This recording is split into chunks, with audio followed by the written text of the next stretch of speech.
to another episode of Just Us Dads. Thank you for tuning in to another Dadversation. If this is your first time, head on over to YouTube and subscribe, like us, and follow us on all the other platforms, social media, and audio as well. As always, Chris and George are here.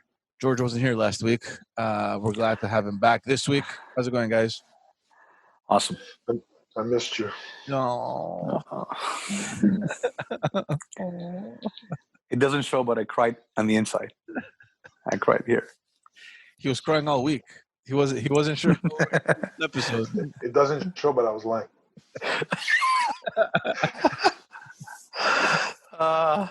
What a messed up week it's been. George, before we went live, George was talking about how great this week has been, weather-wise and all that, and we're laughing. But you guys don't follow. It was a little more than weather-wise. Yeah. But we don't have to get to that personal stuff. Okay, fine. Yeah, but I don't know if you guys are following the news and stuff, but it's been one crazy week, man, south of the border, and we spoke a little bit about that last episode. But a lot of tension, man, down there. I don't know what to say, honestly. At this point, I don't say anything anymore. I just stopped. Yeah, I decided today I won't be talking about this ever again. You're not the only one. You're not the only one. I think everyone is pretty much just at this point. They're like, you know what? Fuck that shit, man. Just do what you guys have to do. Give us the result, and let's close this fucking chapter and move on. Yeah, it lasted too long. I want to talk to you guys. By the way, to the people listening, keep sending us some questions. There are some of you that are sending some questions. We're going to get to those in the upcoming episodes as well. So some interesting questions that we're going to be working on. Until we get to those questions, obviously, as we've said before, we want to make this a little bit more interactive. So yeah, we encourage you comment on any social media platform that you're seeing this. We're going to get your comments. We're going to get the questions. We're compiling them, and we're going to be answering your questions shortly. But speaking of questions, and that because your kids are older, well, except for Chris. I mean, you have a younger daughter, but I think like 2 weeks ago, my daughter, and I heard her talking to my wife about it. I think she asked that question once or twice, and then she came to me and she asked the same question again. And you kind of know that it's in the back of their mind, like it's bothering them. Like when they keep coming and repeating the same question, you're like, okay, there's something that they either haven't understood, or they can't really contextualize it. Like there's something that bugs them, right? So my daughter asks me, she's like, she goes, Dad, when do we die? Like, do we die? Like, when are we gonna die? And I find it weird because we've never spoken about death. Like I've never told her that, we're going to die or this person died. Like it hasn't come up yet, right? So it's not, we haven't been put in the situation where I would have to explain to her what death is. And, except when the fish died. But that I told her. That was your opportunity, man. Yeah, I know, but I'm like, the fish left, it went up in the sky. There's, it's in heaven with all the other animals. And like, she's like, okay. Can we get a cat now or a dog? Like she kind of transitioned right away. Let's get another, what's next, right? But what's next to die? Yeah. Like what's the next animal? Let's move on, right? Fuck. Yeah. Now it's different because she's like, when do we die? So I don't think like they can understand like the concept of time, right? Like if you tell them, well, we're still young. I mean, we still have another 50 years or whatever, and I don't even remember what I replied. I think I told her something like, it's normal. We're all going to die someday. But the good thing is that it's in a very, very long time. And until we get there, we're going to have a nice life and we're going to have a lot of fun and all this and that. And, you're thinking that, that's a killer explanation, right? And then the answer is like, no, but I don't want to die. And then you have to, don't worry about it. Like, it's not going to happen now. Eventually we all get to die. We go to another place and we're all happy. And then, you try to focus on, like now, what are we doing now? Let's just have fun and all that stuff. And I still don't think that she's understood it because, obviously the fact that she went to my wife and then she came to me, you automatically assume that there's something still there, right? So she's going around asking people to get as much input as possible. But I don't know, it was weird because and I'm guessing it's kind of like that question that is eventually going to come, right? Like, where do babies come from? And, what is sex? And, all that stuff that is going to come much later. So And I don't know how to confront those questions, and I don't know how honestly or not honestly to answer them. But this one was this was a weird one, right? Because there's the whole issue of heaven, and is there heaven, and then the whole religious aspect that comes in, and do you go that route because it's easy, or do you go with what you believe in or not believe in, and just expose that to a 5-year-old or 6-year-old that that they won't understand anyway? So yeah, There's a reason. There's a reason these are called the tough questions. yeah, exactly. There's a reason. Because Oh man, it's easy. There's so many different approaches, and none of them are proven. Have they ever come to you like with that question? Like, do we die? When do we die? yeah. Like like your oldest one, I guess, George. Yeah. Not the youngest one. Like, is the younger one even there, or? No, he hasn't grasped the concept yet. Yeah. But yeah, the oldest one for sure, man. But I gave it to him straight. You get older and you get more and more sick, and then you got no more. There's no more. Your ticker goes down. So. Yeah. And what was the reaction? It's like, huh? That was it. And it ended there. Yeah. Mine came back. There was like all these questions. Like, for me, it was because I was introducing him to who my dad was. You guys know he passed away, so yeah. I had to make him understand that, and it wasn't overnight. Right. It was a conversation that kept on coming back let's say quarterly, every 3 months. Yeah, because come back with a question about. Because he's seeing the other grandfather, and he's probably he sees pictures of some guy, and he's like, "Who's that? Who's that?" Right. So you have to explain it. Yeah. See, I thought it was easy. I got away with it easy with a fish. It's like, okay, and we had that conversation. No, but I mean, it's easy if you want it to be easy. Is it going to be easy for her? Is another question. Because you could be very blunt and just tell her what it is and let her cope with the reality of it, and then she'll eventually get over it. Yeah, I think that's what probably happened. But the fact that she came back is an indicator that there's still all these questions. It's confusing. Yeah, there's confusion. Yeah, because it's hard for anybody to imagine the world without them in it. We honestly thought that the fish was going to be a bad thing. Like, oh, not my fish anymore. Like my wife and I had a conversation. Like, okay, how do we tell her? Like, it's not a puppy, man. No, I know that, but it's a fish. Yeah, exactly. So, and I just gave it to her. I'm like, oh, you know what happened to your fish? It died, and it went with the other animals. Did you tell her about the toilet and everything? No, I didn't tell her how I got rid of it. I just told her it wasn't. Or it told her it went up to the sky with the other animals. Yeah, it went up to the sky with the other animals and stuff. How did it get to the sky? You know what I mean? But it was euphemisms. You know what I mean? And it's like whether you believe in heaven or not, it's like, do you? Good story. Yeah. I mean, it works, right? It's like, oh, okay, there's another life, and he's having fun, and that's it. But she took it surprisingly well. But now, because it deals with humans, I think she's in that mindset where obviously she understands that there's an attachment between mom and dad and grandpa and grandma, and there's like she understands the love thing, and maybe she's getting to that point where she starts maybe thinking, what if they're no longer there, right? And again, this all happened now because she's at school every day, so we've never brought this up ever. So I can only assume that, I don't know, maybe there's a conversation another kid had with her, or another kid said in class, like, oh, we're going to die someday, or that he overheard a parent or someone, in their family. You know how kids are. They're just transmitting things that they hear everywhere. And so for sure it happened there. Like, for sure it happened in that context, which is fine. Maybe one of the movies that you guys watch. No, because we're still very careful with that. I mean, she still watches she watches mostly Disney stuff, and like she was okay when we saw Coco. She was okay. She's like, oh, what is that? There's all sorts of death in that movie. Yeah, of course. But it's interesting how they made that movie, right? It's like, okay, there's another world, and you go to that other world, but there's always this communication, and we're always thinking about them. I don't know. Maybe that's what started. I don't know. But it's been a long time that she's. And apparently, all dead people are happy. Yeah, everyone is happy. No, but it was a great movie, by the way. But that was a long time ago. Did she? I don't know if that's the movie that did it. I don't think little kids sit around talking about that. No, they don't. It's obviously something that she heard.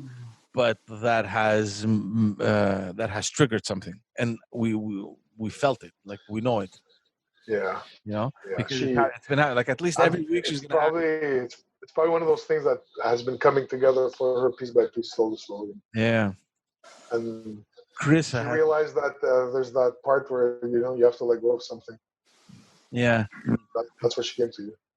No, guaranteed. It's I think the fact that they can't understand the time, right? The 50 years. What is 50 years from now? What does it mean anything to them? You know, right? So it's like for her in her head, it's like you're either alive or you're not. So, and I don't want to be not alive, right? I don't want to die. And like you saw, like the way that we were explaining it, I thought we were doing a good job. We're like, don't worry, we're gonna have fun. It's in a very, very, very long time, and it's normal. It happens to everybody. No, but I don't want to die. I'm like, fuck, I'm not saying that you're gonna die. Like, I would, I don't know, man. It was Chris. Your son is much older, so obviously, I think now he. Yeah, so you've dealt with this a long time ago. Yeah, I'm dealing with all the tough questions now. I'm dealing with all of them. You I'm even have dealing harder with ones too. I'm dealing with death questions. I'm dealing with anatomy showing penises and testicles and he's laughing. I'm dealing with sex. I'm dealing with where do kids come from. I'm dealing with everything. So okay. Even asked you last time, is the world gonna end? Well, yeah. So I'm dealing with all the hard questions. Wait, the questions are coming from Gerasimo, not the little one. Yeah, no, the little one. No, I haven't. No, but Gerasimo, look. He's old enough for me to have a mature conversation. Yeah. Where I'll say what I think. I don't tell him the truth. I don't tell him that I'm the holder of the truth. I say my interpretation of it, and I kind of give him I kind of make him feel like he can have his own interpretation as it goes, because these are like the death question. You can ask me the same question every day. So I'll give you 365 different answers, because every day I think of it differently, right? Right. And it's something that we're trying to find the answer to. We don't know it. We don't understand it ourselves. So we don't explain that to our kids. We attempt to explain what we think is the right explanation, right? Yeah. So that's how I feel about it. So what I'll do is I'll give them many explanations. Instead of trying to tell them what I think, I'll try and tell them what the world thinks, like all the different scenarios.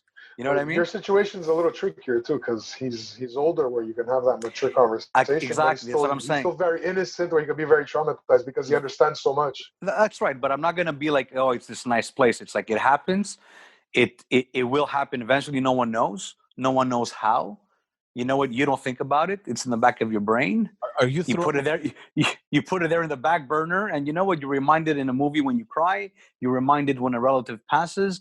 It's like life will remind you of these things, but you shouldn't think about it every day. This shouldn't stop you from living your day to day, right? Are you throwing religion anywhere in there, like heaven and like the other life? You know what? If he'll throw it to me, I'll play with it. You know what I mean? If it's part of his construct, let's say it's in his story, I won't demolish it. I won't say no, or you know what I mean? Or if he says there's no such thing as heaven, it's how do you know? You know what? So I don't want to give him my ideology. I don't want him to think what I think. Yeah. I want him to ask the right questions, because I believe that if you ask the right questions, you get good answers. You definitely don't get answers to questions you don't ask. So I just entice the asking process, but I don't have answers. So it's hard. I know what you're saying. It's very hard to give an answer. You just attempt. See, it's interesting that you're saying this, because I feel that if she were older, I like in my mind, I would think that if she was your son's age, she would understand better, and I would be able to explain it better. But it appears that it's not that case. It's not the case. Well, look, you'll have. Look, I had my shot. I don't know when it first came out. It first came out when my uncle passed away, right? Yeah.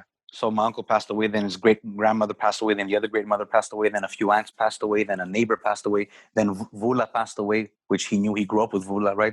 They were playing in the yard together. So he got exposed to it. And every time it was not a different explanation, but like, this is what happens. You know, you think of them when they're alive, you give them the story of like, you know what, remember the good times you had with them. You know, I don't try and explain to him what happens after life, because I don't know myself. Yeah. You know, but the existential questions come. Like they come, and you know what? I find that it's like a topic that can be revisited. Like you'll touch it at 9 years old, it'll come back at 12. Then he's going to get the interpretation from his friends. Then he's going to see it in a movie, Disney. Then he's going to see it in a real movie, which is going to be a little bit more pragmatic, where he's going to be like, oh, fuck, this is a big topic, you know? So it's, Who answers the questions most? Is it you or Alex, or both? With Alex, it's more on as we're going somewhere, like as we're eating. Alex is more the short questions. It's like, here's the answer, and get to your homework. I'd like, yeah. Shut up. Yeah. It's like, okay, here, blah, blah, blah, blah, blah, done. All right, go next. You know, blah, blah, blah, blah, blah. Okay, back to work or back to what you were doing. I'd like to develop more and elaborate a little bit more. Well, yeah. But I'm not saying it's more effective. No, I know it. I know exactly what you're saying, because you don't, like, you give them an answer and you kind of want to make them understand, but as you're giving him the answer, you kind of already see in their face that they're not really understanding. So, well, yeah. Well, like I don't understand it. Do you understand it? Of course not. But like you not saying it properly, or if it's an age thing that they don't understand, right? Yeah. But you're testing. What I've learned is I ask more questions. So if you ask the question, I have to ask more questions. Because I need to find out the root. I need to know where it's coming from. What made him think? You know what I mean? So then, hopefully, he's going to give me enough work for me to work with, like enough material for me to go deeper. But some of them are funny, man. Like the sex topic is funny. It's already there. You're already there. Yeah. Of course, I'm doing. We're looking at the anatomy. Oh my God. And he's at the age where he's mature enough to be taught that, but he's immature enough to keep a straight face. Yeah, exactly. You know what I mean? Oh, titties. Yeah. What is that? He's poking his friend on the leg. Look. And it's funny because we were talking about, obviously he says it and he goes and tells her so she can say it so he could laugh. But Maria hasn't understood yet. So she thinks the penis is the male organ, male genitalia, and she thinks the female genitalia is peenie, no S. What? It's so cute. Peenie. So there's the peenie and the penis. I love it. And I don't want to correct her. I haven't corrected her yet. That is so funny. But, man. So how do you prepare? Wait, how old is he now? He's 10, right? No, he's 11. He's 11. Yeah, he's going to high school. He's going to high school next year. Yeah. But don't they? But they study this, no, in school. They don't study it. They learn the anatomy. Yeah, like there's no sex ed anymore in Well, look, it is in the form of like the teacher's like the narrator, right? And she just says it, and then some kids will get it, some kids won't get it. It's done, right? It's done. Like when she says spermatozoid. Like, you know, they'll use the term spermatozoid, ejaculation. They're going to use the terms. Okay. But the kid doesn't know what the term is. He's learning the term. I don't remember us having that class in elementary school. I don't remember. I remember. We didn't. There's no way. I don't remember. You remember, George, you had it? Yeah. Oh, yeah? Yeah, I remember we went into the library. It started off in the library. There was like this little mini auditorium, very like small little room, maybe for 40 kids, with slides, and then the nurse, and I don't remember who else. It was a whole day presentation, and then for the next couple of grades, it was periods during the year where 1 week it was the boys for 1 hour while the girls did gym class, and the week after it was the girls for an hour, the boys did gym class, and so on. I try to grasp the idea, you know. And it was exactly what Chris is describing. Just dying of laughter. Yeah. You know, and you can't know what age is the appropriate age. You introduce the topic, and eventually, you know what it is? This is what it is. This is how I think it is.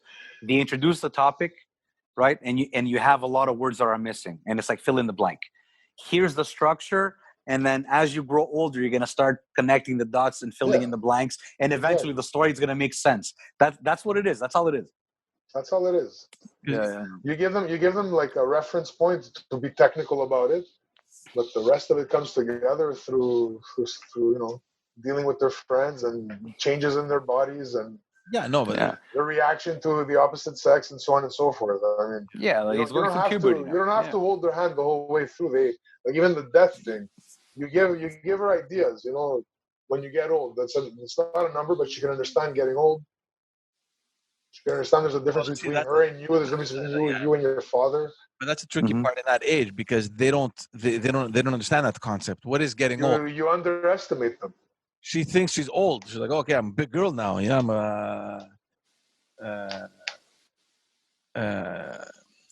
she's like, yeah, no, I'm old now. I'm a big girl. So when you're telling her that when you get old, she thinks that she's there now. Look, it's okay for it to be a little confusing for her. No, for sure.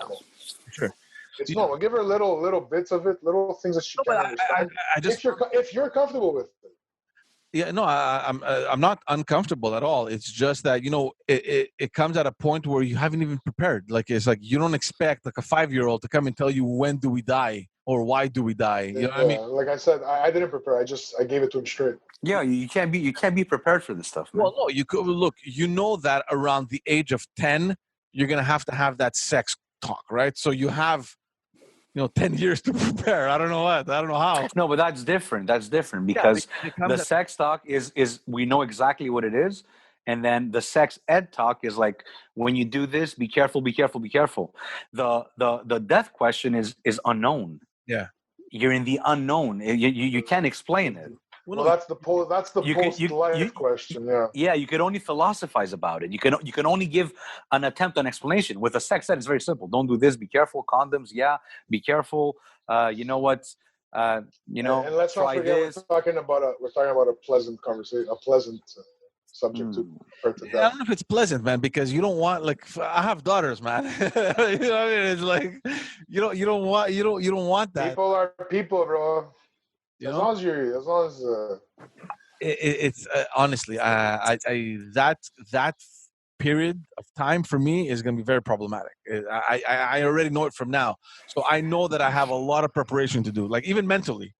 Not so much the education and the explanation, but after, like when you hit those years where they may be sexually active or whatever. That for me is a problem, right? Because kids are more and more active at their younger age now than they were, I don't know, decades ago. I don't know. I think that's going backwards with all the freaking phone use and tablet communication. They don't meet. Maybe. So you might be a virgin until she's 40. Don't worry. Well, that comes with a different set of problems, huh? Yeah, I know. No, even that, George. I mean, your wife is going to teach her how to handle the emotional part of it, which is what is the hardest part. Yeah. And if you're making good decisions and you're just catering to your own libido, not somebody else's, you're fine. Here's the thing that I appreciate. I appreciate the fact that we're open enough to have that conversation and that she felt comfortable enough to ask, because I don't remember myself ever asking my dad or my mom about anything related to sex. About death, I don't remember. Maybe I did. I don't remember. But for sure about sex, never. It wasn't even a question. It wasn't like, should I ask my dad? I had to talk. You did? I didn't ask. My dad sat down and was like, rules number 1, 2, 3, 4, 5. This is what you do. This is what you don't do. Was it awkward for you? How was it? This is what you do to keep your pride. This is what you do if you don't want to be made fun of. This is what you do to do it right. This is how you do if you want to be. You know what I mean? There was a list. There was a talk, but it wasn't uncomfortable. I know. And you were older too. And I was a little bit older. Yeah. Now the death question in my family, we always dealt with it kind of alone but together, so everyone kind of dealt with it. We weren't very talkative about it. You deal with it in real time. You deal with it with actual real life death situations. Yeah, that's it. And every case comes around, there's nothing to hide. You tell them this person's no longer with us. Yeah. But it is a trial and error. That's how it happened with me, because I had to explain what happened to my dad, right? Yeah, right. Yeah. Right. It is a trial and error. You can't think, how do you get this right? You gotta think, I still gotta do it, and hopefully it's gonna go the right direction. And remember, it's the subject itself that's tough, not what you did.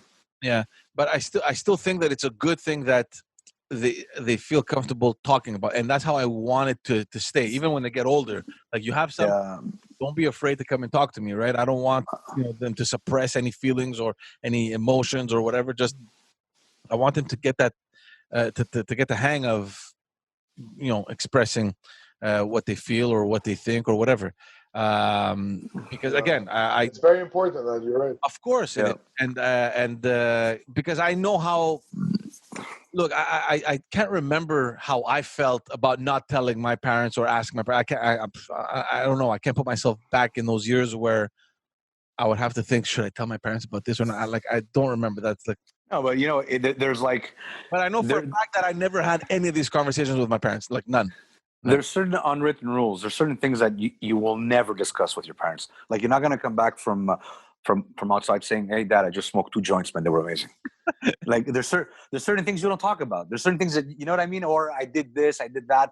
There's certain things that it's off limits with the parents. Yeah. And not only because they won't understand. It's just out of respect. Sometimes it's like you don't bring certain things up. You don't bring the dirty stuff to the table all the time. Yeah, yeah. And it's also none of their business. Yeah. Well, see, look. Yeah, I mean, look, the relationships and all that stuff, you just want them at whenever that age comes.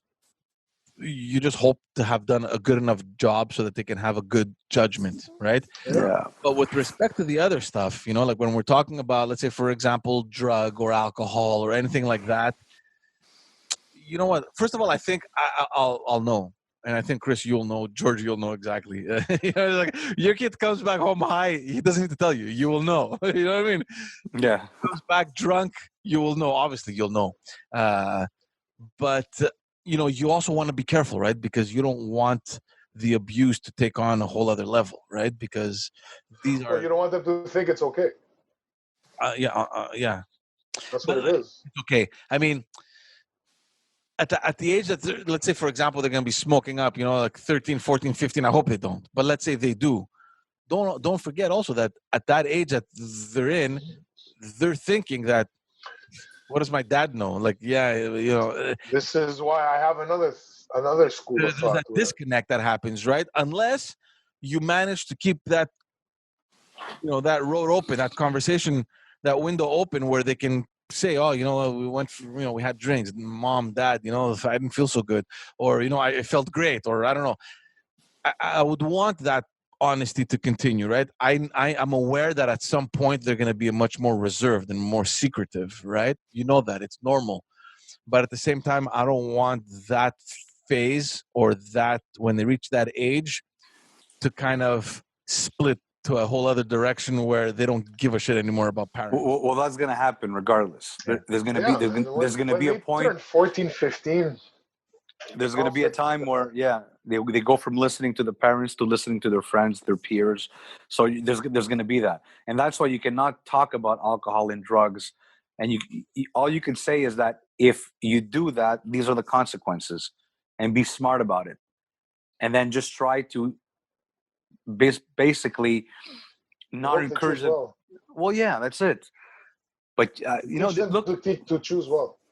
I think there's a lot of factors, man. It depends who you are and depends who your kid is. There's no one formula. You can't just say this is the formula. This is how you sit down your kid and you talk to him about drugs. It depends on you, on your experience, and your kid, and his weaknesses and what his ambitions are. Like it's easier when your kid wants to go into sports, let's say, because then it's very simple. It's like, look, you're going into sports. You can't be touching this. You can't be drinking like this. You can't be eating. It's a little bit easier, right? It's a little bit harder when your kid wants to go into music and start bands, because then it's like the influence is going to be there. That's a different conversation. So there's no formula. And that's why it's a trial and error, man. And you just have to remind them of what the consequences are. And there's also a sense of awareness too, right? Like, what's her environment? Who are the kids? Where is she? Where are they hanging out? What are they talking about these days? I don't know, whatever. What trends are around. Like the other day, we're driving with my wife, and there was like a group of kids, and there was one stupid girl on a bench twerking her ass, and the other one was filming her. So obviously, you know that it's a TikTok or some stupid. So they think it's cool. But I'm looking at them like, look how stupid these kids are. You know what I mean? And I'm thinking, is my daughter gonna be fucking wiggling her ass to put it on TikTok? You know what I mean? She has every right to be if the viewers enjoy it, then yeah, she's gonna think it's cool.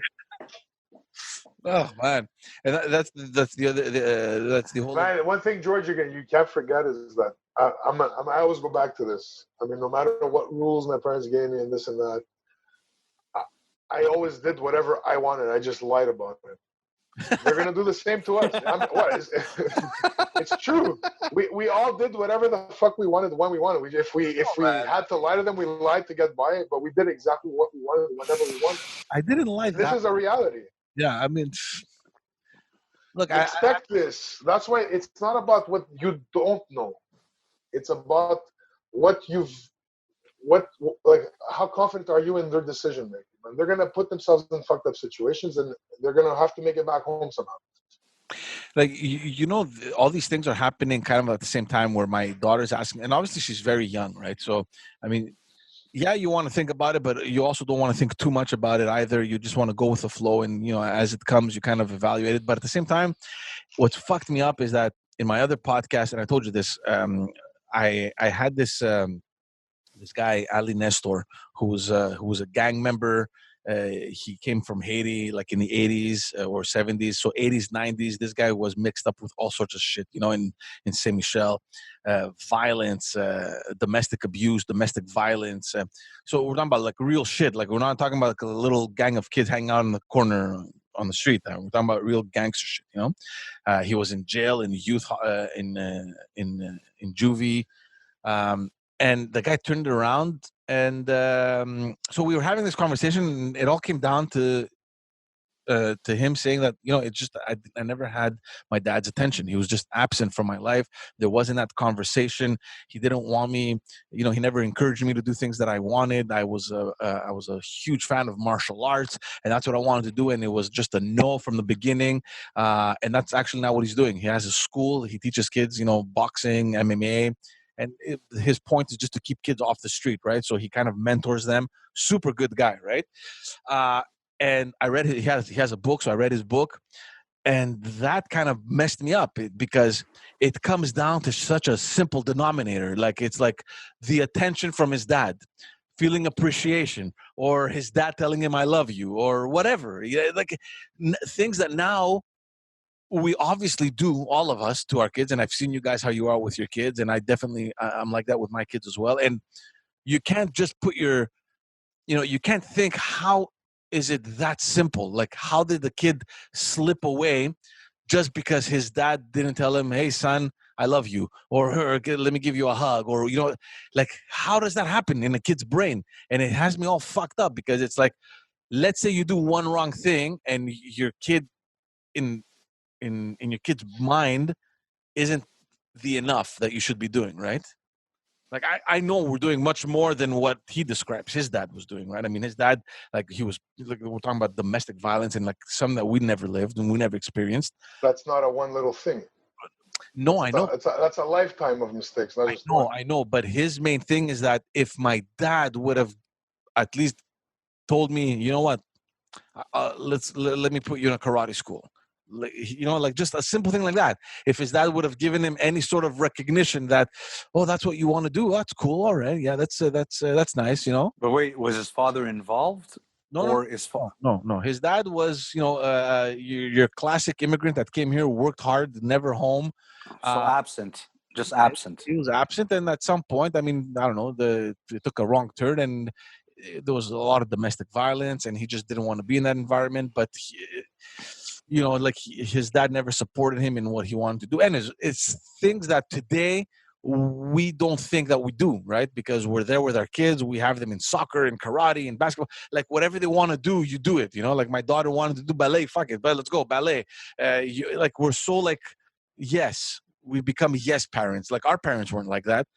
Like, no, they also couldn't afford to be like that. That's true. But, no, but I don't know what your point is. What is the point you're trying to make? My point is that whole interview that I did with a guy screwed me up to the point where when he told me that it was such a simple thing, that made him take a wrong turn and go to a gang or, do all that stupid things that you don't want your kids to be doing. And again, as a parent, if it's that little thing, that simple thing. But I don't think it's that simple thing. I think it's a factor of a lot of things. There's obviously a lot of things, but, like you shouldn't be worried because that one thing, it wasn't that one thing. It was a series of bad decisions and a series of lack of correction. Yeah. So when you have an absent father and the guy doesn't see a role model in that father, he's going to find role models everywhere. This psychological principle. I'm not inventing this. It's fatherlessness is an issue. An absent father is an issue because there's no backbone.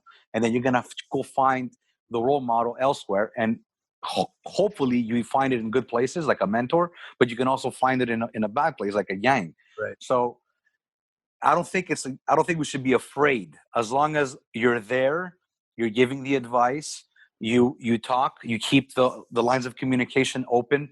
And I had a similar thing with my son yesterday. You have to be doing your responsibility. Yeah, I'm not saying what it is. He did something bad. He never does anything bad. He's not one of those kids, but he did something that wasn't cool. Yeah. So he wanted to lie about it. And I told him, no, you're going to go to your principal. You're going to say exactly what you did. And this morning he went. It was hard to convince him. But I told him, you have to do it. That's the right thing to do. You got to do the right thing. Just because somebody didn't see you doesn't mean you don't act right. You act right when people see you or when people don't see you. So it was a hard one. He went and he said it. And I told him, you're going to feel better because you did the right thing. So he came. Yeah. So he went. He said it. I told him, whatever the consequences are, they are. You assume them. You're responsible for them. That's fine. I'm not going to promise. I'm not going to, you're not going to escape the punishment because you're doing the right thing. You're doing the right thing because it's the right thing to earn you the respect. The punishment is just the consequence. You're going to deal with that. And he went and did it. And he came back and he was happier. And he came and he hugged me and he's like, how did you know that I was going to feel better? And he thanked me. So I had a good moment there. You see, these are the moments you build on. Yeah. So the next time now, I know I got a point. Can I ask a question? Yeah. How did he come clean to you? His mom felt guilty. Your wife's time. Okay, so he didn't come clean to you. He didn't come clean. But the moral of the story is not he came clean. No, I get it. I made him come clean to where he had to come clean. Yeah, but you also had a clue. Like, I mean, your wife saw him at school or whatever, or she heard someone. And so my point is that I made the ground fertile for more of these. And it's so good because he gained my respect, but I also gained his. Yeah. That's important. But the question isn't that. The question is, how many times is something or might something happen that doesn't relate to you? Like, you don't know, right? In this situation, you were lucky because your wife saw it. That's right. You know what happened, this and that. So let's have that conversation. That's fine. I'm just saying that I had a choice. Yeah. And if my choice was like, okay, you had an opportunity. Did anybody see him? Oh, forget it. Doesn't matter. Fuck it. No, I could have done that. No harm, no foul. I could have listened to my kid. It's like, you know what? Nobody saw you. Doesn't matter. Just don't do it again. For me, that's not a lesson. That would have been like, I think most people would have done that. Yeah. I decided to do the harder thing. That's how freaking sociopaths are bred, man.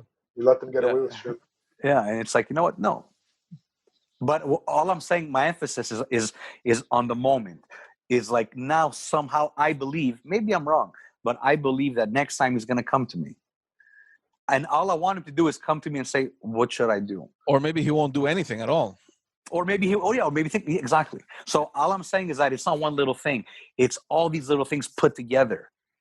And if it's always the right message, always combined or coupled with the right emotion, and you get that respect, like, pretty much they're going to go on the right path. It's very hard to, I'm not saying they can't fuck up, but it's harder. Do you guys ever think, like, look at, for example, all these things that we're talking about, right? Reflecting on, and, you obviously do them with your wives at home.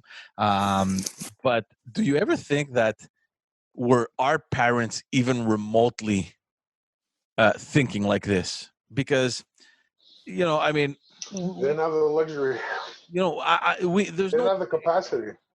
I don't know if they had the capacity. I mean, I'm sure they did, man. It's just that, was it different times? It was, I don't know. I mean, I never had conversations like this with my parents. I mean, we fucked up. We took a beating. You know what I mean? So for us, it's like, you do something. That was just to save time. Yeah, but there was never any, or maybe there wasn't. I can't remember. But, I can't remember like having this kind of open environment. I did, man.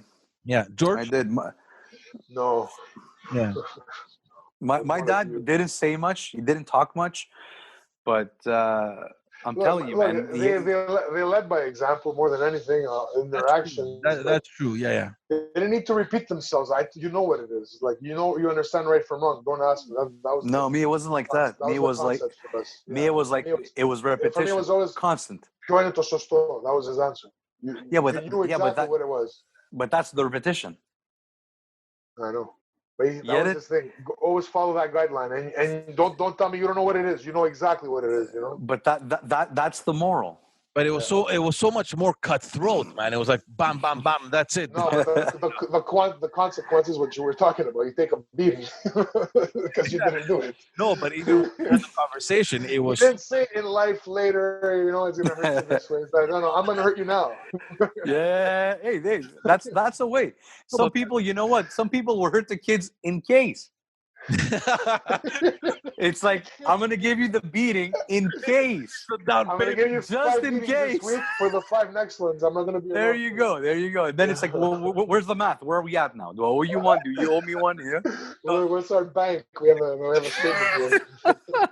Discussions much later on, but at a point where you're much more mature and you can. But at that age where it's a pretty fragile age, right? Between 10 to 15. I don't know, man. It's my parents were not like yours, Chris. And if there was 10 and 15, you're still young enough to be forgiven. Well, it depends, man. I mean, for us, yeah. But I mean, when you look at the examples of kids that are like, taking the delinquent road, there's some young kids, man, out there, man, like 11, 12 years old, out, doing, stupid things, gang members or whatever. Gang members. It's a cry. But yeah, and that's why you need to know what the right thing is, because if you got to stand for the right thing, and there's a saying, it's cliche, but it's true. If you stand for nothing, you'll fall for anything, and if you don't stand for whatever the values are, man, you're gonna sway easily. Think about it. Anything. We all grew up in the same neighborhood, man. How many people we know that perished for all the wrong reasons? Yeah. Always broken homes and absent parents, and exactly like the person you were referencing from your other podcast. Same exact story. I mean, it was people I grew up with.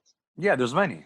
Of course. I know a guy went to school that's not even alive today. Yeah, we know them. Yeah, we went to school together. Yeah. We have many. And it's like, the patterns exactly the same mostly.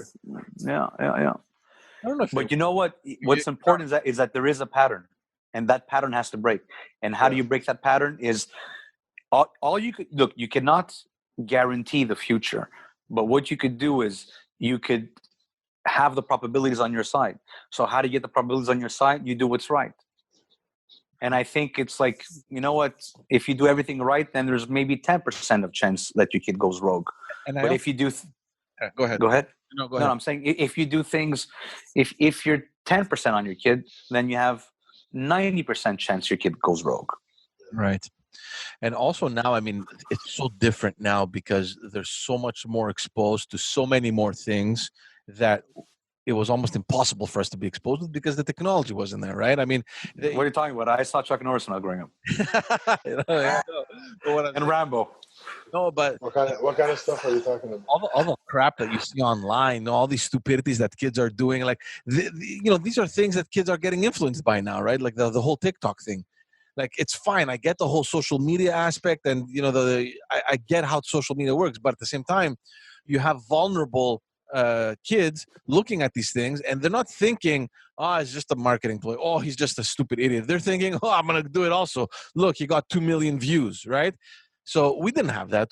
That wasn't part of our reality, Yeah, the views is a big thing. You're right. They worry a lot about the views. They think it's the end goal. And you know what? We said it last podcast, George. All we have to keep in mind is you cannot raise your kid in the old world you learned from. You got to teach your kid coming from this world, but projecting in the future, hoping that you're going to catch the mistakes. It's a mistake to think, unless it's the values, which they don't change, right? They're always there. They're fixed. But it's hard, man. That's why it's a trial and error, man. That's why there's no answer. Yeah. And you have the right to change your answer. You have the right to think one way today and think another way tomorrow. And nobody should make you feel bad about that. No. It's crazy. Even politically. You can. Well, as you get older, your circumstances change. Right? Yeah, I might become a communist in 5 years. You can't. No way. There's no way. There's no way. It's actually the opposite happens. Yeah, I know. The opposite happens.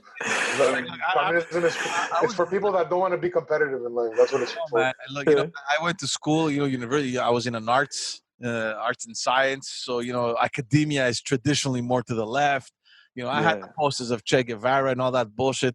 And then as soon as you start working and you're realizing what reality is, you're like, what the fuck was this guy even standing for? Makes no sense. What are you talking? Get that shit off the wall. He was he was taken prisoner with a loaded weapon. Yeah. No, look, it's part of history. Like I've said this before. I'm glad the experiment happened, but it happened. Like shit blew up. Like don't go try mixing those chemicals again because it blows up. You know what I mean? But it's also. But I'm glad somebody tried it. That's it. Yeah, and we should learn from the mistakes, right? Like you said. It's like, it doesn't work. It doesn't work. It doesn't work. And Putin said it what best. you're really glad about is that you're glad we have a case study to follow. There's some evidence. There's some there's some corpses. Some like 100 million. 100 million corpses for it. You know what I mean? Dynasty. Yeah. And Putin said it best, George. Because I'm just saying because we said it last time and you weren't there, and then we could go back to the recording. Putin said, he goes, the people that didn't cry when communism fell have no heart, but the people that want to bring it back have no brain. Right? Yeah, but that's what it is. Putin said that. Yeah, Putin said that. It's a nice expression because it's right. Like you need to have the heart for it. You need to be wishful that it could have worked, but you have to be logical to think that it's utopia. It's like hard. I find it's very dressed in the same clothes. Yeah. Shaving your face with like after they're giving it to your wife to shave her muni. Because there's nothing for everybody. You only get one for every 3 months. For everybody. The muni does his mustache. Oh man, no, it doesn't work, man. It doesn't work. And you know what? It's something that doesn't work now. It doesn't work in a debt-based economy, and it doesn't work today. Like maybe in 100 years, 200 years from now, there could be that. There could be a panacea that's going to make everything maybe dependent on a system like that. You don't know. Just now, the way things are now, no. So, that's what I'm saying. You never know, man. Secular. I don't think ever.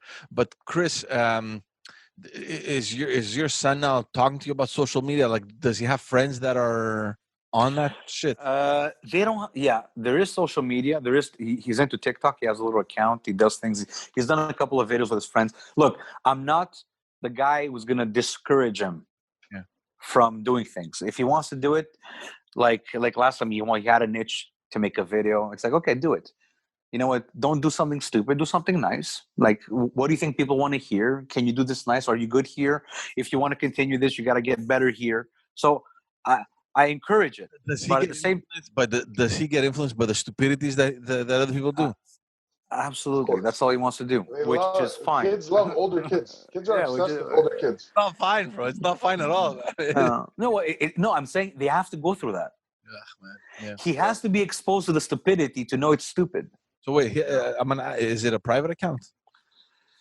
Look, he's not into. He has no Facebook account, stuff like that. He goes on YouTube. He understands the likes. He understands the following. He understands people have an audience and followers. He understands that you post certain things. So I haven't told him that social media is negative because I don't think it's negative. I think it's negative when you overuse it, and I think it's negative if you have a big dream. And you know what I mean. If you have a big dream and you're on social media wasting it there, then it's not good. Like TV is not bad, but if you have a big dream and you're ambitious, well, TV is gonna fuck it up for you. Yeah. So it's not. I don't try to discourage him from using it, but whoa, there's red fucking flags. You know what I mean? Oh, you gotta be fucking careful with it, you know? But I can't explain much because he's not really exposed. But I see the tendencies. I see the propensity of wanting, hey, what is that? Sometimes it's like, what are you doing? Are you on Facebook? I'm like, no. Well, can I see your Facebook? You know, it's like, that was his way of getting into it, you know? So look, they're gonna take your phone, man. As they get older, they're gonna want your phone. They're gonna want Yeah, to no, but my see. kids take the phone now. You know, they Yeah, want to go play the game. like I can't protect them from the world called social media. I could just warn them, give them the good examples and the bad warnings, and just say, now you deal with it. But is it pushing you, for example, to think of being more active on social media? Like the fact I'm actually thinking of being less and less, man. I thought about it, and it's like, you know what? It doesn't enrich my life in any way. Um, I'm kind of indirectly involved at work. Like we look at all the ads, the LinkedIn, whatever comes. We have a team in Winnipeg that looks at our marketing. So I am kind of involved. I look at the analytics and see, are we doing good? What we're converting? But for me, personal branding, for now, I don't think I should. Like, maybe I should. It's just I'm not convinced yet. no, I'm not convinced it's going to be better than what it is now. what I'm asking is, as your kids are getting more and more in tune with social media, are you gonna want to get on those platforms to see what they're doing, but not necessarily to spy on them, but just to be No, aware of what no, the hell's happening? no. I don't need to be on the platform to see what he's doing. I just need to know after he's been on the platform and before he enters it, how to enter it and when to stop. Yeah. Yeah, and obviously, maybe I misunderstood your question. Obviously, there's going to be the little filters and the parental stuff, and like I don't want him accessing porn. Yeah, no, that's a must. But man, it's like you have once they get into that world, you have so little control. That's why you can't control the action, you can't control the behavior that much. You could limit it, but you have to really control the thoughts. He has to understand what comes in. Yeah. Sometimes has to come out. They can't stay in there and make babies. Because I can assume that most of the bullying, there's a lot of bullying taking place online now, right? And I mean, it's been proven, you know, social media and how kids are affected by that, right? I mean, we had this conversation already in other episodes where for us it was, and we've been bullies and we've apologized for it. We weren't extreme bullies though. We were just, you know, bothering and whatever. But back in the day, it ended after school was over. It was done. The next day, you didn't even remember about it, or, you know. But now it's just perpetuating. You know, it's like in social media, they're gonna go post, they're gonna tag the kids. It's relentless. You know what I mean? It's horrible. And Yeah. as a parent, do you not want to see what the hell is going on? I mean, do you want to be oblivious to something that may be hurting your kid? No, you're right. You're right. But just to answer that quick before I forget, I just thought about it. You're right. I think there is more bullying. The bullying is more virtual, which makes the person kind of like untouchable because they're behind a screen, so they can do whatever they want. So they could be even meaner. But don't forget that is coupled with more sensitivity. People are more sensitive as well. So that's why it's a bad scenario. That's why it's a bad case, because you have more bullying, you have more platforms to bully. You can be more aggressive on the bullying because you're behind the screen, and the people are more sensitive. People attack you from all sides, and you can't really defend yourself. Yeah. Yeah. Or at least in person, you could smash somebody in the face. If you wanted to stand up for yourself. You can stand up for yourself. Yeah. But if you say they're typing something in response, and there's just this whole feed, it's too late. Yeah, and they see it a little bit more with girls, and they're making like, maybe we don't want to go there. Maybe you could delete this, George, if you want. But they're seeing big trends with suicide. They're seeing a strong correlation with the suicidal tendencies and virtual bullying, and it's very prevalent in women and in girls, in teenagers. Yeah, of course, and it's documented. It's of course. This is fact. This is what they're worried about. So there is a problem. There is a problem. But you know what? Unless you like, what's the solution? Like, what's the remedy? Yeah. You know, do you get them off social media or do you make them stronger? Well, both. But this is a pretty difficult task now. How do you make somebody stronger overnight? You can't. And how do you make them be the loser that's on a social media when everyone is? Exactly. You know, it's tough. Yeah. Catch 22. That's why I'm always going back to the basics, the base, the value, the be strong. It's okay. Like, you know what? People are going to not like what I say, but you know what? Bullying is there. You can't eradicate it. People have to become stronger first, and then bullying is not effective. Right. You cannot just sit there and just punish all the bullies in the world because they're born every day. Like when you think about like the peer pressure that we had was that the kids had a Nintendo and you didn't. You're like, oh, I remember busting my dad's Nintendo because like that was like the peak, right? It's like, but they have it and I don't, and I don't know what they're talking about, And it was always a no, obviously. I mean, like there was no way we were gonna have video games at home. But now it's like just a whole other dimension. Like it's crazy. Yeah. Look, it's fundamentally it's the same.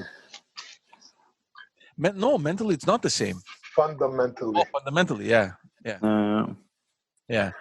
Because I don't know. Look, I remember when we had this conversation. I can't remember which episode, but I said as a joke that like if I suspect that my kids are being bullied, I'm that parent that's probably going to take a walk around the school around lunchtime and kind of spy from far, like which fucking bastard is it? You know what I mean? What's happening online? If you're not online, you're missing out. How can you guide your kids? How can you tell them, look, man? Well, you guide them, man. Again, it's you can't be reactive. You have to be proactive. Yeah. So it's you like teach them to use it just for fun, not for. Yeah, and then you know what? If this kind of comment comes your way, you ask me, what do you think? Should it bother you? No. Why? Well, because it comes from somebody that's unknown. Is it serious? No. You know better than that. Like you brainwash them in a positive twist, right? In a positive way, where it's like they build the armor. So you got to remind them that it doesn't have an effect on your physical world. Yeah, or it shouldn't have. Yeah, and more importantly, it shouldn't have an effect on your psychological world. So don't be sad because somebody called you this on social media. That's what people do. And then I'll take him and look at her, read all these comments. Look how stupid these comments are. Don't tell me you're bothered by this. We've been through this. You know what I mean? And then you keep iterating that and keep going through it again. And then after his time, you're like, hey, so what? Did anybody make fun of you? Did you make fun of everybody? You know what I mean? You got to keep it calm. You got to keep it pragmatic. You can't make it a big thing. Oh, did anybody say bad things about you? No. It's well, I might be wrong, but that's my approach. That's how I think about it. Right. It's like keep it real, and things happen to you. Things are going to happen to you constantly. This is how we deal with them. And at the same time, it's like, you know what? Bullying is not good. Don't be the bully. But if you get bullied, let's deal with it. You know what I mean? It's not because I find there's a tendency now to go towards like, man, we're going to eradicate this. We're going to eradicate that. Yeah, you become a bully to deal with bullies. Yeah, exactly. You become a bully to deal with bullies. Exactly. Fight fire with fire. And you know what? And this is why I want to talk about the topic of toxic masculinity, because the new ways of thinking is like have boys educated like girls so you can have the pathology of a girl. You know what I mean? Or you can have the results of the behavior of a girl. And that's starting to be a little crazy, I find. Yeah. A boy is a boy. There's a reason he's a boy and the girl's a girl, and they won't behave the same. So if you want to eradicate toxic masculinity, it doesn't mean you have to just have boys stop being bad. You don't have to start raising them like girls because they're more tame. Yeah. By the way, to anyone listening or watching, stay tuned because that's one topic that is coming up. That is coming up soon, and I know a lot of parents and a lot of people out there have been talking about that. So we're going to have the discussion as well. Yeah, because you know what it is. Just last thing. I won't elaborate much, but it's a bad thing to hear. Look, George has 2 boys. I have a boy. It's not cool hearing that boys are bad. Like boys are boys. Yeah. You know what I mean? They can't just sit around and do nothing. Yeah. You know what I mean? It's we have to deal with the boy. Yeah. It's start labeling. Start using labels. Sorry, like toxic masculinity. Oof. Toxic is a bad word. Anyways, look, we'll talk about it more. I'm just saying it's. I find like the experts today are starting to deal with problems maybe not the best way. Yeah, it's not dealing with the problem. It's the solutions that they come up with that are a little problematic. Well, yeah. It's like. Anyway, All right, guys, we'll end it over there. Thanking everyone again for tuning in. Again, reminding you that if you have any questions or if you want to hear us talking about whatever topic or issue, we are making this a lot more interactive. So send us your comments, send us your questions, and we will bring them up on the show. We are already compiling them, like I said, and we're going to be preparing some shows on that as well. And yeah, subscribe, follow us once again. Thank you, Chris. Thank you, George. And we'll see you all on the next episode. Ciao, boys.